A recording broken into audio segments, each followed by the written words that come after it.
سڵتان لێ بێبینرانی خۆشەویستی تەلەڤیزیۆنی پەرتۆ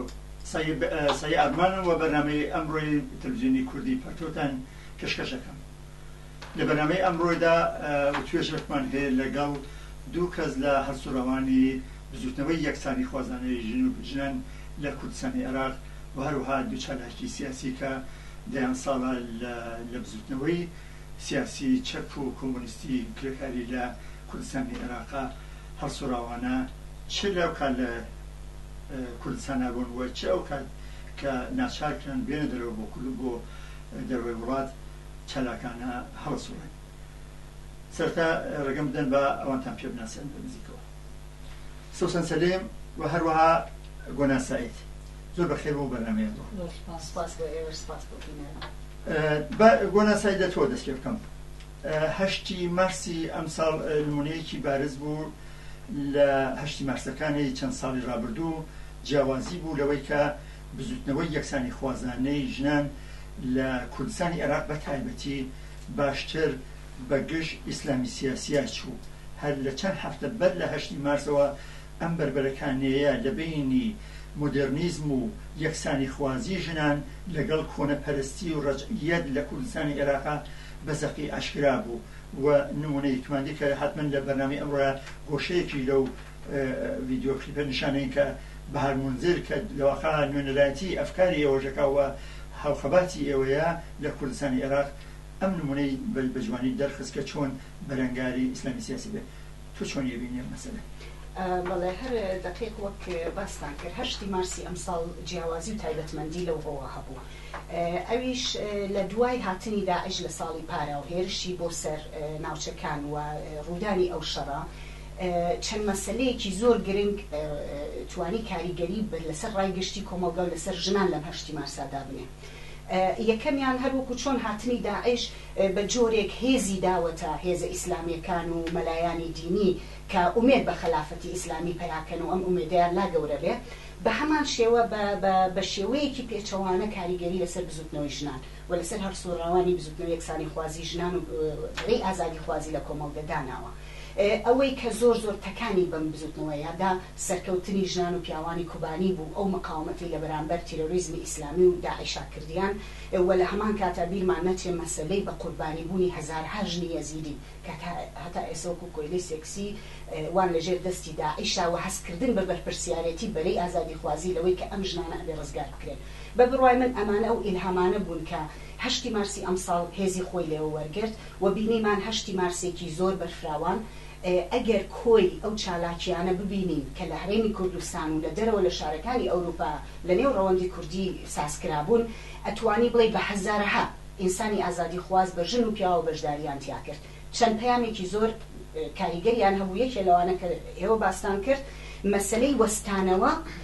بەرەو ڕووی دەسەڵاتی دین لە ژیانی تاکە کەسەکانە و لە ژیانی ژنانە و بەتایبەت لە هەرێمی کوردستان ماوەی چەند ساڵێکە هێرشی مەلاکان بۆ سەر کەرامەت و حورمەتی ئینسانی ژنان لە مینبەری مزگەوتەکانەوە. ئەوە بوو نمونەی بەرجەستە کە بینیمان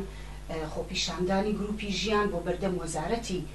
ببورێن بەڕێوەبەرایەتی ئەوقاف لە سلێمانی نمونەیەکی زۆر گەورەی ئەم جورئەتە بوو کە بە بڕوای من بزوتنەوەی یەکسانی خوازی پەیای کرد ئەمساڵ، چونکە ئەم تەشهیرەی مەلاکان دەمێکە هەیە چەند ساڵێکە هەیە لە هەرێمی کوردستانە خەڵک گلەیی لە دەستە کرد بۆ ئەیان نووسی لەسەری، بەڵام ئەوەی کە ببێتە حرەکەتێ ببێتە خۆپیشاندانێ و بتوانێت دەیان کەس بە دەوری خۆیان بێنێ و بیباتە بەردەم بەڕێوەبەرایەتی ئەوقاف بە بڕوای من معنایەکی جدیتر و قوڵتری پیا کرد، کردی جەماوەری کردەوە. ئەم ناڕەزایەتی بزوتنەوەی ژنانی جەماوەری کردەوە بەرەو ڕووی دەسەڵاتی دین بەگشتی لە نێو کۆمەڵگایە. سپاس. جا دوای دێنە سەرەوەی کە بۆچی ئەوقاف نوێنەرایەتی چیەکەوە کە حەزەکەم لە پرسیارێکیان تەکەم. سوسەن سەلیم، ئێوە 8 مارسی ئەمساڵتان چۆن هاتە بەرچاو کۆپۆشن لە دەرەوەی وڵات مناسبەتێکتان بۆ یەکێ لە سوخۆنانەکانی بووی، بە ئەم چۆن هەڵیەسەنگێنی ئەم مەسەلەی 8 مارسی ئەمساڵ؟ بەڕای من ئەوەی کە ڕوویاوە ئەوەی کە گۆنا ئیشارەتی پێەیە کە دوای جەربەسەیی و جەسووری ژنان لە مەنتیقی کوبانی و ئەو پێشەوەی کە کردیان و هاتنە دەرەوەی یاسا یەکسانی ژن و پیا و نەک تەسیری لەسەر مەنتیقی کوردستاندانەوە بەڵکو لەسەر هەموو مەنتیقەکە و هەتا لە دەرەوەی، یعنی مەسەڵەن ئێمە ئاگادارین لە زۆر ئارتیکەڵ و مەقالەکانە کە ئەنووسێ باز لەوە یعنی ژنانی ئەوروپا ژنانی وڵاتەکانی تر باز لە ئازایی بێوێنەی ژنانەکەن لە مەنتیقەکەدا و ئەمانی کە ئەم پێشڕەوی کە ژنانی کوبانی نوانویانە و بۆ دیفاعکردن لە خۆیان بۆ دیفاعکردن لە خەڵک وەستانەوە بەدژی کۆنەپەرستی بەدژی سیستەمێک کە بە حکمی شێر کارەکات شمشێر ئەفڕۆ کارەکات ئەمانە هەمووی پێشڕەویەکی زۆر گەورەیە و ئەمە تەسیری خۆی هەبوو هەم لە ناوە و هەم لە دەرەوانێ لە دەرێمە خۆمان شاهیدی ئەوەین یعنی مەسەڵەن ئێمە هەموو کۆڵسوڕاوێکی بزوتنەوەی ژنان لە کوردستان هەموو کۆی کە ڕێکخراومان هەیە لە دەرەوانێ نەک هەوڵمانە هەر خۆمان پێشڕۆی بکەین و کارکەین و دەنگێک بین بڵنگۆیەک بین بۆ ئەو بزوتنەوەی کە لە کوردستانە و یان ناوچەکانی تی کوردستانە بەڕێکەوتووە و ئێمە پێشتریش حتا پێش 8 مارس ئەو بوو هەر بۆ داکۆکیکردن بۆ پشتیوانیکردن وەک جەبهەیەکی تر ئێمە بوو چەندین فعالیەتمان کرد بۆ دیفاع لە یاسای کانتۆنی جەزیرە بۆ وەستانەوە بەدژی بە کۆیلەکردنی ژنان و فڕاندنی ژنان و ئەو دیاردن مەساویە نائینسانی کە لە ئێستایا ڕوئەیە کە قابلی قبول نیە بە هیچ نوعەیە ئەوە بوو ئێمە خۆپیشاندانی گەورەمان کرد ڕاوەستانەوەی گەورەمان کرد ڕێکخراوەکانی ژنانی کورد هەمووی حساس بووە بەمە حتى ئەندام پەرلەمانێکی نۆڤەمبرا کە ڕۆژی سەراسەری بوو لە مانگی نۆڤەمبەرا بۆ ڕۆژی وەستانە بەجێی توندژی دژی ژنان کارێکی پێشڕەوانەمان کرد لەگەڵ ڕێکخراوەکانی تری ژنانی کوردان و هەر ئەمە لە ئیدامەی ئەمە یعنی بڵێم ئەتوانم بڵێم دەورەیەکی زۆرە ئەم ڕێکخراوانە فعالن ئاکتیڤن یانوێ کار بکەن کاری جدی بکەن حتا تا ئەو دەرەجەی کە زۆر جیاوازیمان بردوتە ئەو لاوە تا دەرەجەیەک و ئەمانەوێ هەموو ئەو ڕێکخراوانی ژنان هەموو ئەو هەڵسوڕاوانە کە دڵیان ئەسووتێ بۆ ژنانی کوردستان کە دژی کۆنەپەرستی و ئەم بزوتنەوەی ئیسلامی و ئەم فەزا کۆنەپەرستانان ئەمانە چکە خاڵێکی مشتەرەک هەیە هەر هەمووی دژی ئەم سیستەمە کۆنەپەرستیە و هەر هەمووشی دیفاع لەوە کە جیایدین لە دەوڵەت لە سیستەم ئەمە یەکە لەو مەبنایی کە هەمومانی کۆکردوەکەوانەیە و هەمومان ئاسەواری ئەمە ئەبینی بۆیە لە درێژی ئەو فعالەتانی کە لە ماوەی چەند مانگی ڕابردووە کردومانە ئەوە وای کرد کە ئێمە جارێکی تر بۆ 8 مارسیش بە هێزێکی گەورەترەوە دەرکەوین قسەکانی خۆمان یەخینەوانێ حتا یەکێ لەو شتانی کە زۆر زەڕور بوو هەمومان قسەی لەسەرکەین چه ئەوانەی نوێنەرایەتی ژنانەکەن لە ئێران ئەوانەی لە عێراق ئەیکەن ئەوانەی لە تورکیا ئەیکەن لە سووریا ئەیکەن ئەڵتەرناتیڤی خۆیان بێنن و ئەتوانن ئەمەی یاسای کانتۆنیە بکەنە مەبنای یاسای یەکسانی و ئێمە خۆمانی هێبووین لەوانە یعنی مەسەڵەن ئێمە کە قسەمان کرد لێرە یەکێ لەو شتانی کە بۆمان زەڕور بوو ئەلەم دەورەیە بە تایبەتی لە مەنتیقەیەکی ئاوایە کە کۆنەپەرستی سەر تاپای گرتووە کە خەڵک لە شەڕایە ئەم ژنان یا ئەم بزوتنەوەی بەم دەستکەوتە گەورەیەتە دەرەوە چداکێتە سەر کوردستانێک و عێراق چەند ساڵ لەجێ سیستەمی دەسەڵاتێکی ناسیۆنالیستیا کوژە بە دەرەجاتێک لە باری سیاسی و مستەقڵترە شەرمە ئەگەر ئێمە ئەگەر ئەم دەسەڵاتە کارێکی لەو کارە و زیاتر نەکات بۆیە ئێمە بە زەڕورمانزانی چی وەک خۆمان چ وەک ڕێکخراوی ژنان چ وەک جەرایاناتی تر چ وەک حیزبی کۆمونیزمی کرێکاری کوردستان کە ئەڵتەرناتیڤی خۆمان بین بە دەسەڵات و جارێکی تر یەخیان بگرینەوە و داوایان لێ بکەین کە دەوری ژنانی کورد لە کوردستان لە دەوری ژنانی کورد لە ناوچەکانی تر کەمتر نەبووە پێشتر و لەم چەند ساڵی دواییە بزوتنەوە هەبووە ژنان هەمیشە دەسەڵات یاخەی حکوومەت هەرێمیان گرتووە کە یاسای یەکسانی ئەو یاسایی کە ناوی یاسای قانونی ئەحوالی شەخسی عێراقە تۆڕ هەڵان کە پاژماوە و یعنی ڕژێمی باسە و لە جێگەی یاسایەکی یەکسانی و ئێمە لێوە دەستمان پێکرد بۆیە یەکێ لەو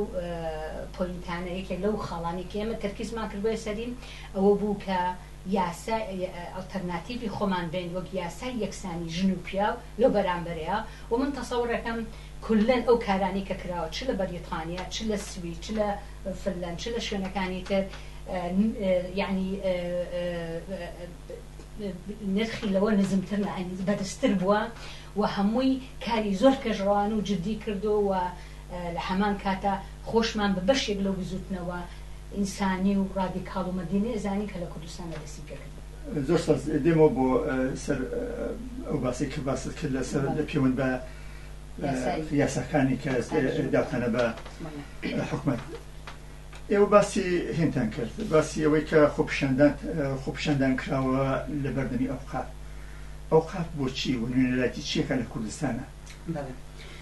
ئەو پرسیارە زۆر گرنگە بە بڕوای من کە ئێوە ئەیکەن لەبەر ئەوەی لە ماوەی 24 ساڵی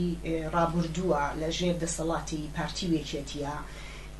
بە ئیسلامیکردنی کۆمەلگا بە ئاینیکردنی کۆمەلگا بە دوو ئاراستە لە ژێر باڵین لە ژێر سایی دوو ڕەوتی جیاوازە کراوە.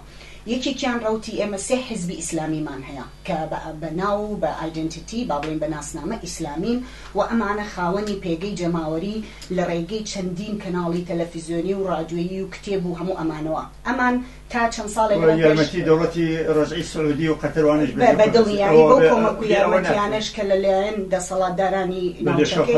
ئیسلام بەلێشە پارەیان بۆ دێ بە دڵنیایی ئەمانە کاریگەری خۆیان هەیە لە کۆمەلگایە لەسەر بە ئیسلامیکردنی بە دینیکردنی هەموو کۆمەلگا بەڵام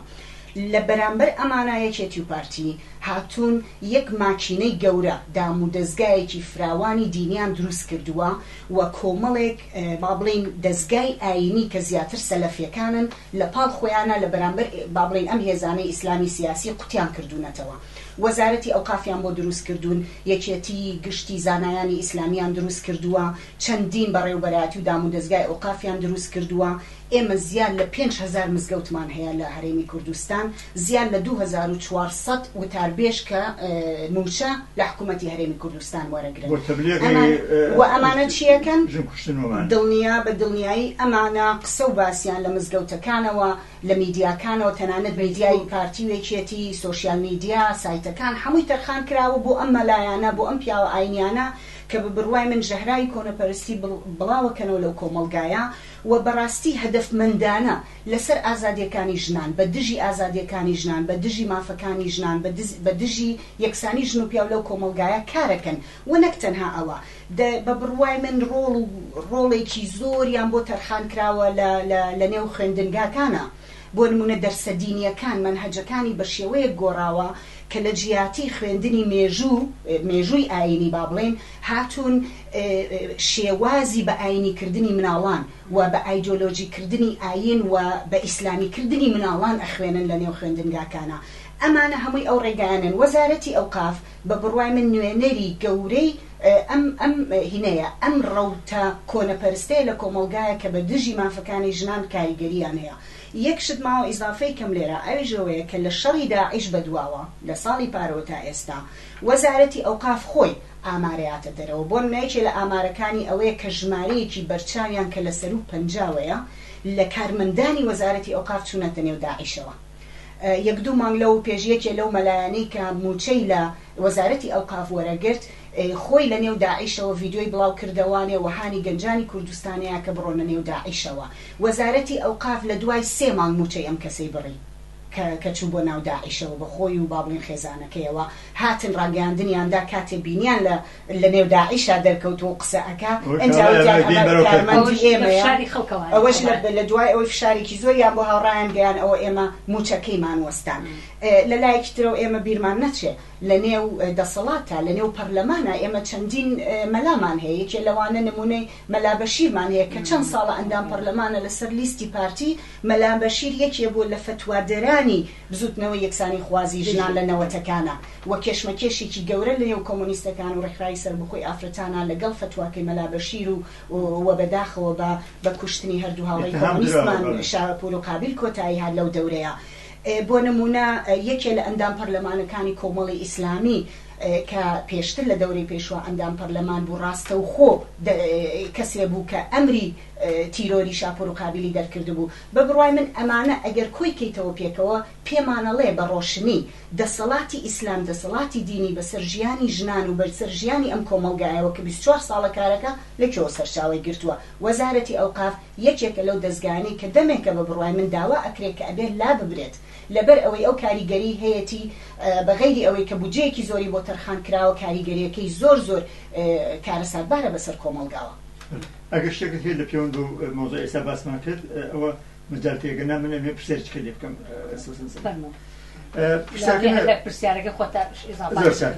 پرسیارەکە منەوەی باسی ئەڵتەرناتیڤتان کرد بۆ یاسا لە کوردستانە ئەوە 24 ساڵە حکومەتی هەرێم لەسەر حکومە ژیانی ئەو خەڵکەی لە گرێ گرتووە مەعاشیان لە کاتی خۆیان نادا شەڕی ناوخۆیان دروست کرد ئێستاش بە بەهانەی شەڕی داعش و ئەمانەوە ساڵهای ساڵە لەسەر ئەم مافە سەرەتاییانە بۆ ژنان هەر کێشمەکێشێکی وە ئێستا نەریە جەزیرە کانتۆنی جەزیرە لە ماوەیەکی کورتە ئەو قانونی یەکسانی ژن و پیاوی تەسویب کرد بە ئیجرای دەرێنا کە دەنگی مەلاکان لە کوردستانەوە بەرز بۆکە یعنی چی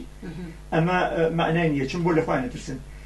ئەمە بۆ لە کوردستانە تاقیق ناکە ئایا کوردستانی عێراق ئەوەندە ئیسلامی و ڕەجعی و کۆنەپەرستە کە ئەم یاسانە وەرناگرێ یان نا حکومەت و دەسەڵاتدارانن ڕێگرن بەڵێ طبعا بالنسبة لصلاتي حكومتي هريماني أجر سيريكي بكي وهركو إشارتاني كجوناجيا يعني توضيح حق لسرف زي إسلامي بوني كرد يعني فرس كردني سنة وشريعتي إسلام بس رجياني شخصي إنسان كان معناه أويا أواني كمن خم يعني وكسيكي هالصورة لم جرياني هم ناسيوناليزم هنيشة بايو أساسي ياساكاني لسر مسألة إسلام وشريعته يعني ناسيوناليزم وإسلام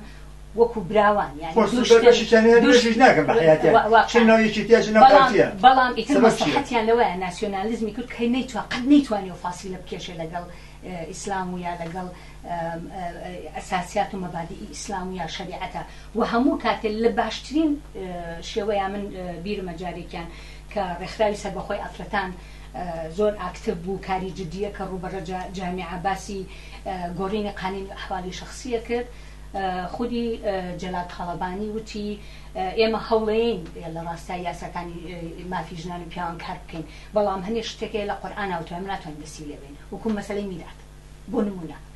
لبروا ناسيوناليزم خوي بشيكا يعني ياساي قوانيني لسر بايو مبناي شريعة دائم الرجية وبتهيبتي بلين أحزابي ناسيوناليستي كردي لعراق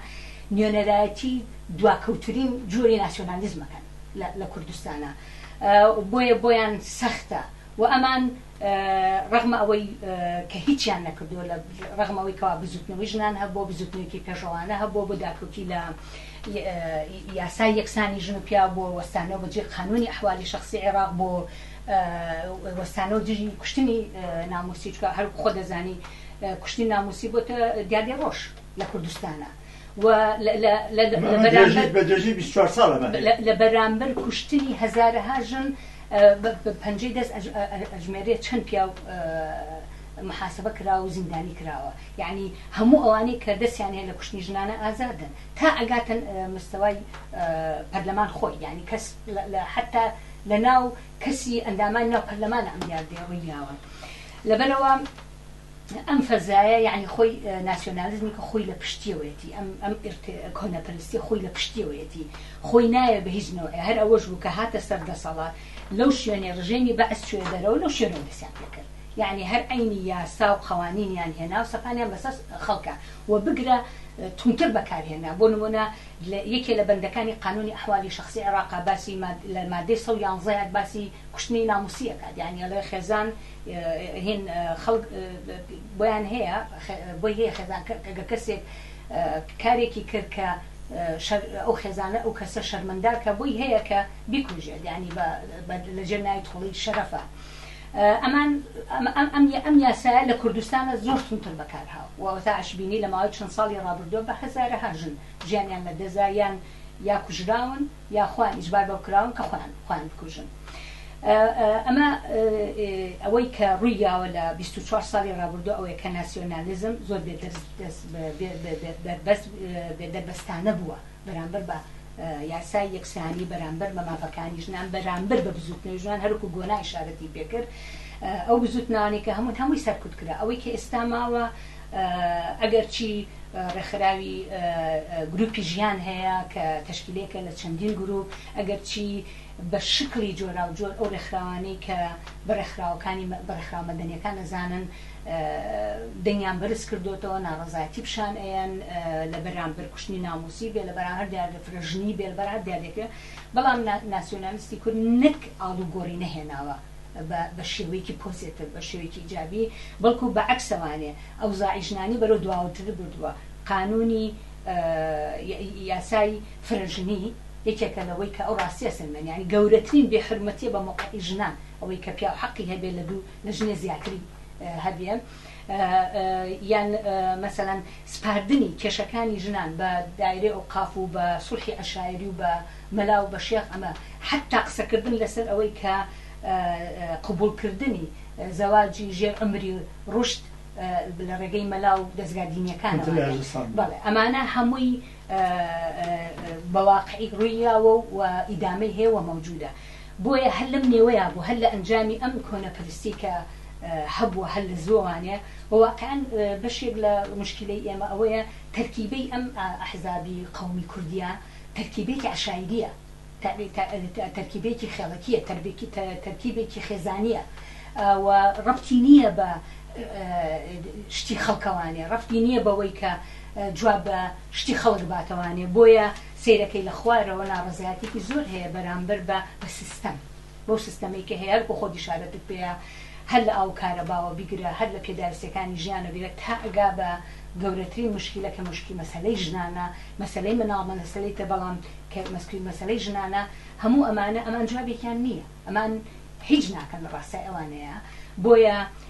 هەر ئەوە بوو کۆن ڕێکخراوی سەربەخۆی ئافریکان دوای هەڵسوڕانێکی زۆر چالاکی زۆر لە ساڵی 1990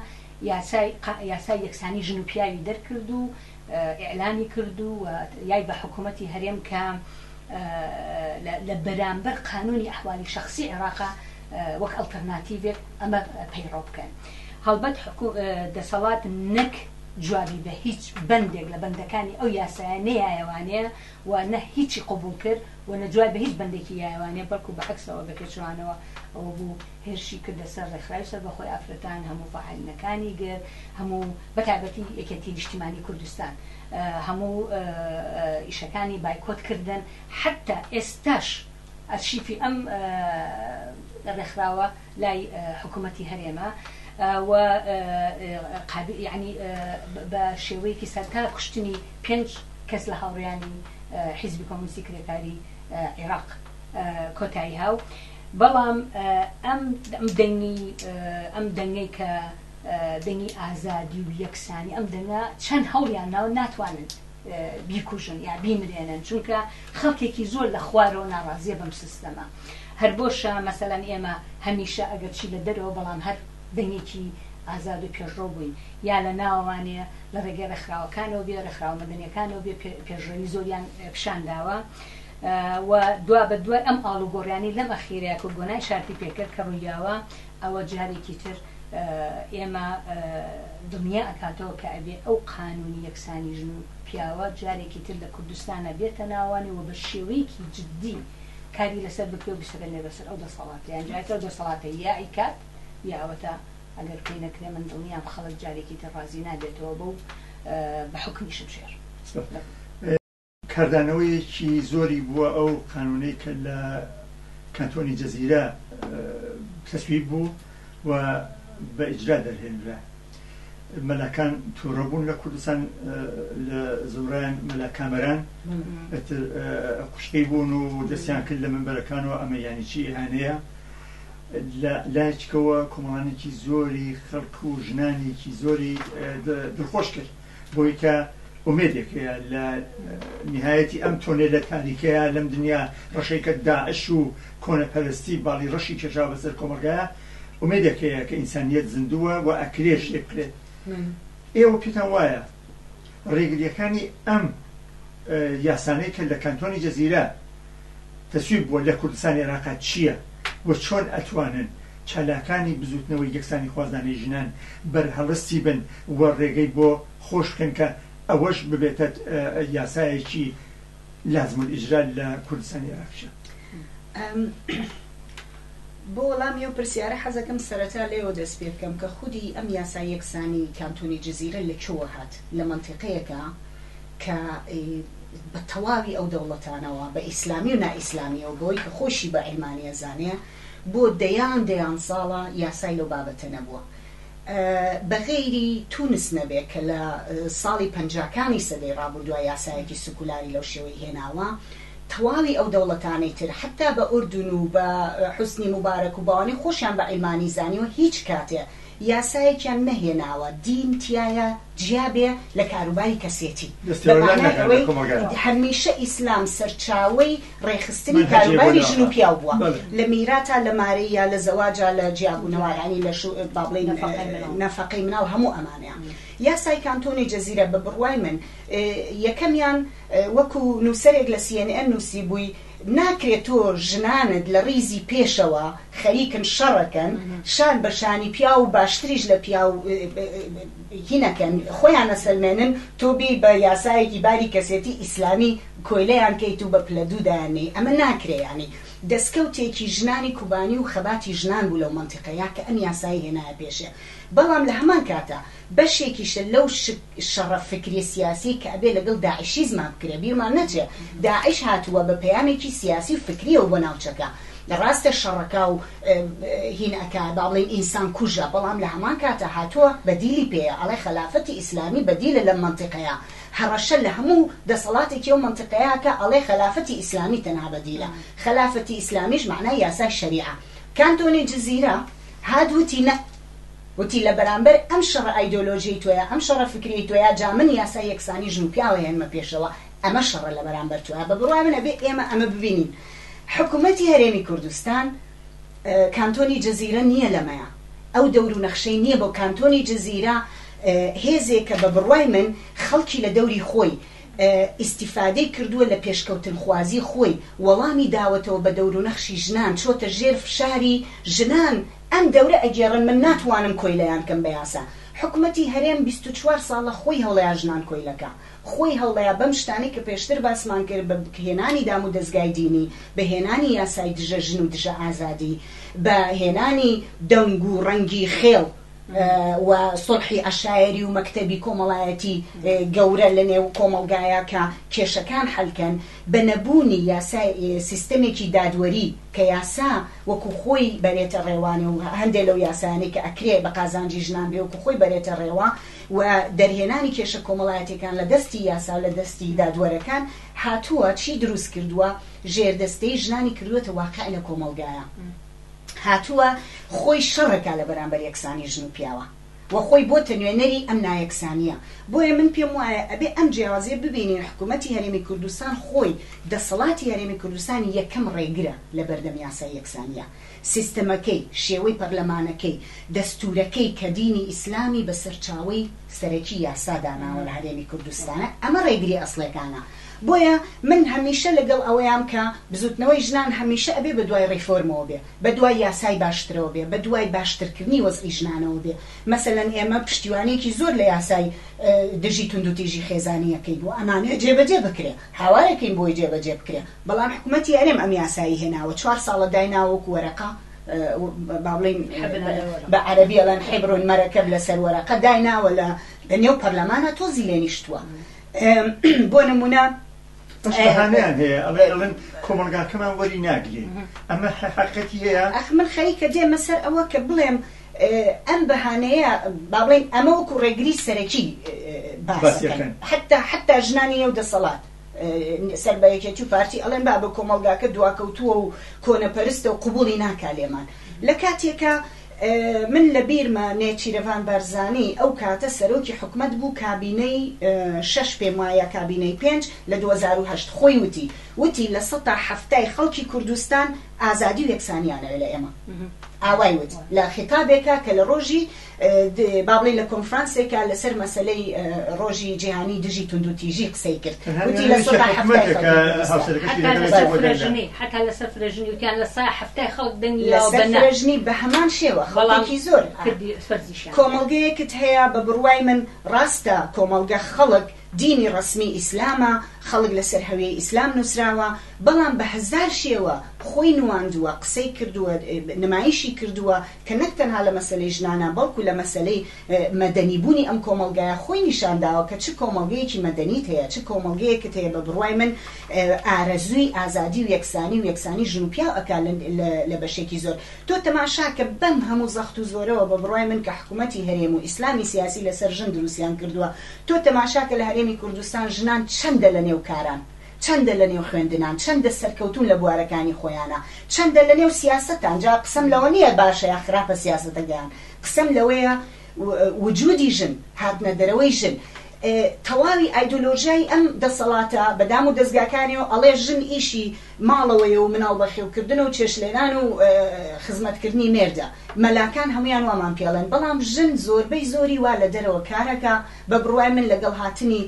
بوژانەوەی ئابووری و جۆرێک لە ڕووکردنی کۆمپانیاکان بۆ هەرێمی کوردستان بڕۆ سیر کە هەزارها ژن لە کەرتی میدیایە، لە باری میدیایە، لە کۆمپانیا تایبەتەکانە، لە زانکۆکانە، ئەوە لە مامۆستاییە، لە تەندروستیە، لە هەمووش لە نمایشی ئەدەبی هونەریە بزەبن، لە تەمسیلکردن و لە فلیمەکانە ژن بە فراوانی لە دەرەوەیە و خۆی سەلماندووە و کارەکە و مەدەنیە و مۆدێرنە و بە بڕوای من خێزانی مۆدێرنی ئەمڕۆ، خەڵکی مۆدێرنی ئەمڕۆ لە کوردستان ئەمەی زۆر بە باشی قبول کردووە. من ئەتوانم لە ئەندامانی خێزانەکەی خۆمم گۆڕانکاریە ببینم، دڵنیام کە زۆر کەس زۆر خەڵک یعنی بەشێکی زۆر لە خەڵکی کوردستان ئەمە ئەبینن. بەڵام کاتێک تۆ دەم و سەنگ لەمە بسەنیتەوە وەکو دەسەڵاتێک لە میدیاکانتەوە،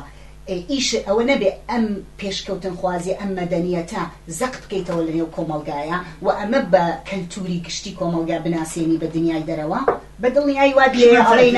ئەڵێ من مەلاکان دەنگی خەڵکن، کۆنەپەرستی دەنگی خەڵکە، کەلتوری ژن کوشتن دەنگی خەڵکە، بەڵام لە ڕاستیا وانە. چ منفعەتێکی تایە ئەمە کەنە پاسا بووی؟ منفعەتەکەی بە بڕوای من ئەوەیە حکوومەتی هەرێمی کوردستان خۆی حکوومەتێکە کە دەرگیری گەندەڵی و دزینی سامانی گشتی و حکوومەتێکی چینێکی دەسەڵاتداری بۆ جوازیە کە پێویستی بەوەی خەڵک لێ نێتە دەنگ، پێویستی بە کۆمەلگایەکی بێدەنگە، کۆمەلگایەکە کە بە خوڕافە برابێتە دواوە مێشکی، کۆمەلگایەکە کە لایەنی کەم نیوەی کۆمەلگا کە ژنانن دەرگیری کێشە کۆمەڵایەتەکان و دانیشتن لە ماڵەوە و شەڕی باوکو برا کرابێتن، بەو شێوەیە نابنە بەشێک لە هێزی بێکارەکەی، نابنە بەشێک لە هێزی کرێکارەکەی کە داوای ئیشی لێ ئەکا، کە داوای موچەی لێ ئەکا، کە داوای تەوەقع، کە داوای دایەنگای لێ ئەکا، مەسەلەن بەخێوکردنی مناڵ ئەبێتە ئیشی ژن، چوزانم سەربەشتی و چێشلێنان و جشتن و ئەمانە ئەبێتە ئیشی ژن. بەو شێوەیە تۆ حکوومەتێکە ئەو پێی خۆشە کە خەڵک نێتە دەنگ، پێی خۆشە کە هێزی ئەو هێزەی کە بێکارە قسە نەکا، ئەو هێزەی کە لاوان و گەنجانن، ئەوانەی کە ژن و نیوەی ئەم هێزە پێگەهێنن، بڕۆنەوە ماڵەوانێ لە نێو جەوێک و فەزایەکی دوو دەقەمەوە هەرەوەی کە بەپێ و تەوزیحێکەویە ئەوان ئیسیفادە لەوەکەن کە خەڵک بێدەنگ بێ، خەڵک سەرکوت بێ، خەڵک داواکاری نەبێ، خەڵک مەتاڵیبی نەبێ، ئەوان بەس فریای گرپانپڕکردنی خۆیان و گەندەڵی و ئەو کارانە ئەکەون. حتا ڕغم ئەوەی کە زۆر جار دەمەکتون لەوەی کە ئەم شتە قابلی قبول نییە، ئەبێ کار بکەین، ئەبێ دژی توموتیژی بۆستینەوانێ، یا ئەبێ فرسەت بۆ ژنان بکەینەوە بێنە ئاسی پەرلەمان و ئەوانە. بەڵام سەیری کە ستراکچەری یا مەسەلەن ترکیبێ و ژنانی چێن لە پەرلەمانە کارەکەن، تەرکیبەیەکی خێزانی هەمووی بەشێکن لە ئەندامان و کەسانی خێزانی خۆیان یا عشیرەتی خۆیان یا گروپی خۆیان، کەسانێک نین لە ناوجەرگەی بزوتنەوە و هەڵسوڕانی ژنانەوە هاتبن، یا کەسانێک نین کە لە ئەنجامی ناڕازێتی خەڵک بۆ دیفاع لە پێویستەکانی خەڵک، مافەکانی خەڵک هاتبنە پێشەوانێ. کولەن کۆنتترۆلی هەموو سیستەم و هەموو ناوچەکەیان کردووە و زیاتر لەسەر حسابی بەرژەوەندی پێوەرەکانی خۆیان، وەکو هەر دەسەڵاتێکی بۆ جوازی و سەرمایەداری دنیا کاریان بە خەڵک نییە، کە ئیشیان بە خەڵک نییە، یعنی ئەوە هەروەکو پێشم وتی ئەوان ئەنواعی وەسیلیان بەکاری هێناوە بۆی خەڵک ببەستنەوە بۆ شتانە و مەتاڵیبی بەرزتری نەبێ. مەسەلەن ئاو کارەبا مەشروعە، پرۆژەیە، ئەسڵەن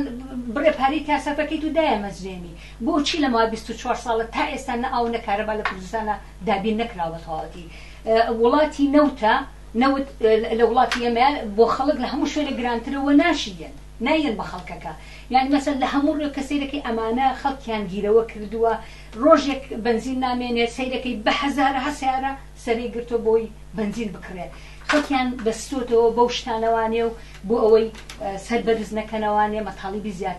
زیاتریان نەبێ مەسەلەن داوای زیاتریان نەبێ و ژنانی ژۆ نیوەی کۆمەڵ تۆ تەسەوریکە ئەگەر ژنان وەک نیوەی کۆمەڵ یەکسان بن لە مافەکانە ئەو دەسەڵاتە جێگەیەمێنێ لە کوردستانە یعنی پارتی و یەکێتی قوبوڵەکرێت لەلایەن خەڵکەوە ئەگەر ژنان هەموو ئازاد بن ئەگەر خەڵک دەستی بە ئازادی و یەکسانەکانی خۆیان بکە ئەو دەسەڵاتە توانی ئیدامە بە ئەو ناتوانێت چونکە مەبنێ ئەو دەسەڵاتە لەسەر ئەساسی هەڵاواردن و جیاگەوازی ڕەگەز دین پێس دامەزراوە لەبەرەوە دانی ئەو حقوقانە ئەم خەسڵەتی ئەم دەسەڵاتە نییە و ئەگەر ئەم دەسەڵاتان ئەم مەتاڵیبانە ئەم یەکسانی و کەیسەکانی ئینسان دامیر بکرێ و دەسەڵاتە ناتوانێت لەگەڵ یا بێتەوانێ بەڕای من هەرچەنە ئێمە کار ئەەکەین بۆ ئەوی یاسای یەکسانی ژن و پیا بسەنمێ و ئێمە یەخەیەم دەسەڵاتە ئەگرین بەڵام ئەوەش دەزانم کام دەسەڵاتە ناتوانێت بچێتە پای ئەوە هەرچەنە ینی سەرکەوتنی ئەمە بەسراوەتەوە بە هێزی خەڵکەوانێ ئەو خەڵک تا جددیتر بێت تا فشاری گەورە بێنێت تا شاری زۆر بخاتە سەر ئەو دەسەڵاتە ناچارە بێت چۆک بە ئەبێت چۆک بە و ئەبێ ئاڵوگۆڕی گەوری بەدەست بێنێ و بەڕای من هیچ شتێک نەماوەتەوە بۆ خەڵک ئەوە نەبێ کە هێزی خۆیان یەخەن ریزی خۆیان یەخەن و تەواو هەوڵ بن فشارێکی جددی بێنە سەر ئەم دەسەڵاتە یا ئەوەتە ئاڵوگۆڕ بە یاسا و قانون و دەستورێک کە لە کوردستانە سەر تاپا بێنێ یا ئەوەتە ئیترم دەسەڵاتە ناتوانێت جواب بە پێداکەی داویستی خەڵک باتوانێت ئەبێ بڕوات ئەبێ لە جگەی دەسەڵاتێکی ئینسانی یەکسانی دەسەڵاتێک کە جواب بە هەموو نیازی ئینسانەکانی کوردستان باتەوە ئەبێ بێتە جێگەی و ئەوەش بەڕای من بەسراوە بە بزوتنەوەی پێشکەوت و خوازانەی خەڵک و لەگە پەیوەست بە جەبهەی کرێکار و کۆمۆنیستیەوانێ ئەوە تەنها جوابێکی ئەسڵیە بۆ ئاڵوگۆڕ پێێنانی گەورە لە ژیانی خەڵکان حتا بزوتنەوەی ژنان لەگەڵ پێشڕەفەی ئەگەر بەشێک نەبێت لە بزوتنەوەی کرێکاری و کۆمۆنیستی ناتوانێت تاسەر بڕکات چونکە کۆنەپەرستی ئەمەنە زۆرە دواکەوتی ئەمەنە زۆرە ئەمەنە لە هەموو شوێنێکەوە پەلاماریە و خۆمان ئێستا بینین ژنان سەریان بەرز کردوەوە و قسە لەسەر یەکسانی و ئازادیەکەن بزانە مەلاکان چیەکەن بزانە ڕئیس عەشیرەتەکان چیەکەن دەسەڵات حتا خۆی و دەسەڵات بێدەنگی کردووە دەسەڵات بێدەنگە لە بەرامبەر ئەو تەشیر و ئیهانەی کە ڕۆژانە بە شخصیت و ئینسانیەتی ژنان بە تایبەتی وە خەڵکەکرێ بۆیە کاتی ئەوەیە خەڵک خۆی سەنگی مەحەکە کە بتوانێت ئاڵوگۆڕ بم دەسەڵاتە بێنێ کە فشاری گەورە بێنێ و ئەمە تەنها ڕێگەیەکە و ئێمەش ئێستا عین و کۆر و پێم کەمەتی حتا پەیامان بۆ ڕێکخراوەکانی ژنان ئەوەیە یا بۆ بزوتنەوەی ژنان کە ڕۆشن بن چیانەوێ ئەڵتەرناتیڤیان چییە و چۆن کاری گەورە بکەن هەروەکو چۆن وەی کە لە کانتۆنی جەزیرە ڕوویە بۆی بتوانن ئاڵوگۆڕ بە ژیانی خۆیان بێنن پێم وایە لەسەر بابەتی مەسەلەی ژن لەسەر ئەو یاسانە ئەگەر چەندین ساعت قسەکەین ئێستا هەر قسە هەیە بۆتن کاتی بەناوەکەمان کەمە من وەک ئەخی پرسیار تکایە بە کورتی پیاوانیش خۆیان زەرەر بینن لە نەبوونی قانونێکی یەکسانی خوازانەی ئینسانی ئەگەر ژن بە مرۆڤ بزاندێ وەکو ئینسانی بەرابەر چای لێ بکرێ بێگومان ئەگەر ئینسانێک پیاوێک کەرامەتی بێت ئەویش ئەتوانێت بەهرەمەند بێت لێی وە پێی دڵخۆش بێت ئەوە لەلایەک مەسەلەی بۆ سەوسەن باسی ئەم مەوزوعی کرد بۆ بەدەستهێنانی ئەمانە چڕێگەیەکەیە تۆ چۆن بیرەکەیتەوە لەوەی کە هەڵسوڕاوانی بزوتنەوەی ژنان لەم سەردەمەیە چی ئەبێ بکەنە مەهام و ئەسلی کاری خۆیان بۆ ئەوەی کە هەنگاوێک جدیتر هەڵبگیرێ بۆی کە قانونی یەکسانی ژن و پیادا بمەزرێ و حکومەتی هەرێم پێمرکەن بۆی کە گردن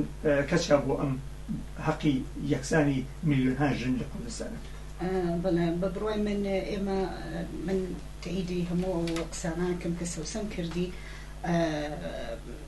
بە ئیزافەی ئەوەی کە پێم وایە لە ئێستایە بۆ بزوتنەوەی ژنان پێویستی بە بزوتنەوەیەکی جەماوەری سەرتاسەریە و پێویستی بە بزوتنەوەیکی سیاسی و کۆمەڵایەتی بەرفراوانە کە تایە بە بڕای من ئەتوانێ لەلایەکەوە بە دڵنیایی خۆی بە هەڵپێچێ لەگەڵ ئەو خەباتی کە لە کۆمەلگا هەیە بۆ وەلانانی دەسەڵاتی باڵین ئەم دەسەڵاتە ئەم سیستمی دەسەڵاتە لە هەرێمی کوردستان کە سیستمێکی داڕزیوە گەندەڵە بە کەڵکی ژیان و بەڕێوەبرنی ژیانێکی مەدەنی نایە بۆ کۆمەلگا خۆی هەڵپێچێ لەگەڵ ئەم خەباتە بۆ نمونە ئێمە لە چەند مانگی ڕابردووە خەباتی خەڵک بۆ موچە کە موچیان پێ نادرێ خۆ پیشاندانی مامۆستایان پڕ بوو لە ژنان لە بەردەمی تەلەڤیزۆنەکانە بەشدار بوون قسەیانە کرد هەوایانە کرد بۆ موچەکانیان ژنانی کرێکار بە هەمان شێوە ژنانی باڵی نێوخەسخانەکان هەموو ئەمانە لەم لایشەوە لە بەرامبەر مەسەلە تایبەتەکان بە مەسەلەی ژنان کە مەسەلەی یەکسانیە لە یاساکانە مەسەلەی بەرەنگاربوونەوەی تونند و تیژیە ڕێکخراوەکانی ژنان و هەڵسوڕانی بزوتنەوەی یەکسانی خوازی پێویستیان بەوەیە کە بە بڕای من لە دەوری چەند خواستێک و پلاتفۆرمێک کۆ ببنەوە و هێزی خۆیان گرت بکەنەوە من وەکو پێشتر باسم کرد ئەم ساڵ 8 مارسێکی بنکە فراوانمان هەبوو هەزارها کەس بەشداری کرد بەڵام تەنها خاڵێ لەم 8 مارسا ئەوە بوو کە سەری نەبوو سەرێکی نەبوو کە کۆمەڵێ داواکاری بۆ نمونە وەکو ژنانی مەغریب هەزارها ژن هاتنە سەر جادە چەند داواکاریکی دیاریکراویان هەبوو ئێمە لە کوردستان هەزارها کەسەکە هاتنە نێوبۆنەکانەوە بەڵام سەرێکی نەبوو لە دەوری پلاتفۆرمێک و کۆمەڵی داواکاری کۆی کاتەوە بۆ نمونە بڵێ یاسای یەکسانی بۆ نمونە بڵێ نابێ ئیتر مەلاکان لە بەرامبەر ژنان قسە بکەن بۆ نمونە بڵێ ئەبێ ژنانی یەزیدی هەمووی ڕزگار بکرێن و دەسەڵاتی حکوومەتی هەرێم بەرپرسە لەمە مەبەستم کۆمەڵی داواکاری سەرتاسەری کە پەیوەندی بە ژیان و ئازادی ژنان لە هەموو توێژ و چینەکانەوە هەبێ بەڕوای من ئەمە کارێکی گرنگە بکرێت لە هەمان کاتا بە دڵنیایی بۆ ژنانی سۆشیالیست ژنانی کۆمۆنیست دەبێ فۆکەس بکەنە سەر ئەوەی ژنانی کرێکار و ڕۆڵیان چونکە ئەوان پێشڕەوترینن ئەوان قەرارە کە بتوانن لە نێو ڕێکخراوەکانە داواکاری ڕادیکاڵ شانبەشانی خەباتی بەشەکانی تری کۆمەلگا بۆ وەلانانی سیستەمی سیاسی و دەسەڵاتی سیاسی کار بکەن ڕۆڵی سەرەکیان هەبێتوان بەڵام بە بڕوای من ئێمە بزوتنەوەی ژنان پێویستی بە سەرێکە کە ئەم خەباتە جەماوەریە کۆ بکاتەوانێ و پلاتفۆرمێکی یەکگرتووی هەبێت بەڵێ ئەو قسەی کە گۆنایی کات کاڵێ بە پێویستی بەسەرێکە یعنی پێویستی بە ڕەهبەریە بزوتنەوەی ژنان پێویستی بە ڕەهبەریە ڕەهبەریەکی پەیوەست بە مەقایسی ئینسانی کرێکاری کۆمۆنیستی ئەوە تەوەقعی ئێمەیە و من پەیامی ئێستا بەوەی هەر ئێستا حیزبی کۆمۆنیستی کرێکاری کوردستان یاسای یەکسانی ژن و پیاوی پەسەند کردووە لە کۆنگرەی خۆیان و ئەم یاسایە ئەکرێ دەستکەوتێکی گەورە بێ بە دەستی هەموو ڕێکخراوەکانی ژنانەوە ئەحزابی سیاسی کە ئۆپۆزیسیۆنن کە دژ بەو دەسەڵات و سیستەمان چونکە ئەو سیستەمە بە هیچ نوعێ لە هەر ڕوویەکە و سەیریکەی قابلی قوبوڵ نیە لەلایەن خەڵکی کوردستانەوە لەبەرەوە هەر ئێستا ئەگەر قسە تەرکیزی ئێمە فۆکەسی ئێمە لەسەر مەسەلەی ژنانە ئەو پلاتیفۆرمەی ئێستا چونکە ئەو پلاتیفۆرمە یەکەمەن مەبناکەی جیاکردنەوەی ڕێک دینە لە شریعەتە لە دینی ئیسلام و شریعەتە لە مافەکانی ژنان ئەوە یەکێکە لە یعنی بەبێ ئەمە لە دەوڵەت لە قانون لە یاسا بەبێ گەرنت یعنی بەبێ سەلماندنی ئەمە قسەکردن لە مەسەلەی ژنان هیچ معنایەکی نییە چونکە ئەگەر ئەمە نەکرێ قانونی فرێژن ناتوانێت هەڵەشێنیتەوە ئەگەر ئەمە نەکرێ میرات کە هەستەی پیاو بەشێکە و هی ژن نیوەیە یا با بڵێن ژن یەکە و پیاو دووە هەڵناوەشێتەوانێ هەر ئەمێنێتە سەر نەفەقەی مناڵ مەسەلەن زیاتر حەق بەلای باوکەوەیە بەلای پیاوەوەیە لای ژنەوە نیە هەڵناوەشێتەوان لە مەسەی تەلاق و زەواجە کە عەمەلیەکی بەسیتی بینی ژن و پیاوە یعنی یەکگرتنێکی ئازادانەیە و جیابوونەوەش ئەبێ جابوونەوەکی یعنی حەقێکی ئەو دوو ئینسانە بێ ئازادانە ئەنواعی قەید و بەندی پێوەیە لەبەرەوە ئەگەر بمانەوێ بە شێوەیەکی گشتی ئەمڕۆ لەسەر ئەو قسە بکەن پەیامی بەڕێکخراوەکانی ژنان پەیام بێن بۆ ئەحزابانی کە لە جەبهەی ئۆپۆزیسیۆنان لە ئەمڕۆیە بۆ مەسەلەکانی ژنان بەدەستەوەکردنی یاسای یەکسانی ژن و پیاو سنی مەحەکە و کارکردن لەسەری بەهێزێکی بەرین بەهێزێکی پرانەک و گۆنای شارەتی پێەیە هێزێکی پێشکەوت و خواست کە دەمێکە ئەم هێزە بەڕێکەوتۆ لە کوردستانە چ ژنان چ پیاوان ئەبێ فۆکەسکەن لەسەر یعنی لەسەر خودی ئەم یاسایە کارکەن ئەمە ئەکرێ ئاڵوگۆڕەیەکی جددی بە وەزعی ژنانە بێنەوە ئەنجا دواتر ئەو ڕەهبەریە ئەتوانێت ئەو بزوتنیە بەرەو شوێنێکی تر زۆر سپاس دەکەم سوسن سەرگیم و هەروەها گۆناسەی لۆی کە ئەم کاتتاندا بە ئێمە بینەرانی خۆشەویست هەروەک سوسن سەلیم و گۆناسەی شاریان پێکرد بە تایبەتی بزوتنەوەی ژنان و چالاکانی ئەم بزوتنەوەیە ئەبێ هاوشان بێنە مەیدان و زەخت بکەن لە حکومەتی هەرێم کە ئەم یاسا سەرەتاییانە کە لە هەموو جیهانی پێشڕۆ متەمەدن بە ڕسمی ناسراوە وەک بەکردەوە دەرهاتووە لە کوردستانیش حکومەتی هەرێم پێمل پێپێی و مەلا کۆنەپەرستەکان لە مزگەوتەکان بێدەم کات بۆ ئەوەی هەرچی زیاتر قانونی یاسای شریعەتی 1400 ساڵ لەوە پێش بەسەر ژنانە بەسەر ئەم نیوەی کۆمەڵگایە دانسپێنن. سەرشتان ڕاکێشم بۆ بینینی درێژی بەرنامەکانیان.